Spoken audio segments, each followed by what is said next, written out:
Proprio con l'approssimarsi della Befana si potrebbe andare a visitare un presepe davvero particolare a Perarolo di Cadore, dove è proprio il caso di dirlo, gli abitanti del paese ci hanno messo la faccia. Anno dopo anno il presepio caratteristico di Perarolo di Cadore è diventato l'orgoglio del paese, tanto che quest'anno i cittadini hanno messo la faccia. Sì, è così, perché 20 dei 40 personaggi di dimensioni reali, creati con maestria, partendo da manichini dismessi, che raffigurano, oltre alla natività, le tradizioni e i vecchi mestieri della montagna cadorina, sono il risultato del calco dei volti realizzati in collaborazione con l'artista veneziano Federico Cosmi. La copia è l'originale, ma quanto ci è voluto per creare il calco di tutto il paese?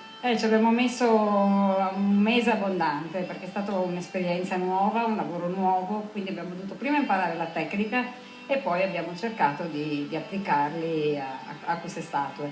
La gente si è prestata oppure c'è stata qualche resistenza? No, la gente si è prestata molto volentieri, anzi quelli che all'inizio erano un po' titubanti sono in fila adesso per fare il calcolo per il prossimo anno, perché l'obiettivo è quello di mettere la faccia a tutti i manichini che adesso attualmente mancano.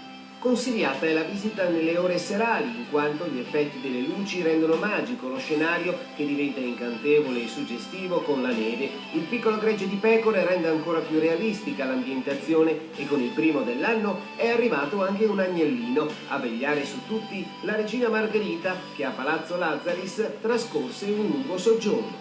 Perarolo è una grandissima storia perché è nato come il porto del Piave, da qui fruitava tutto il legname che poi ha fatto grande Venezia, la Serenissima, e quindi è una riscoperta anche delle origini del paese.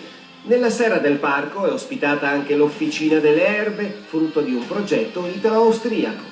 La possibilità che la montagna dà nella coltivazione delle piante officinali. Infatti all'interno di questa bellissima serra potete vedere i lavori che si sono realizzati con questo progetto. Un'attività questa che durerà fino alla fine di gennaio, tanti volontari che si prestano, diciamo, per far sì che questo sia un presepe vivo, non tanto vivente. Sì, sicuramente sì.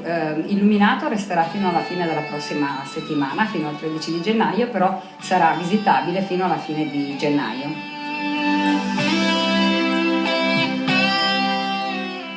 E dopo questa iniziativa davvero particolare pensiamo al weekend.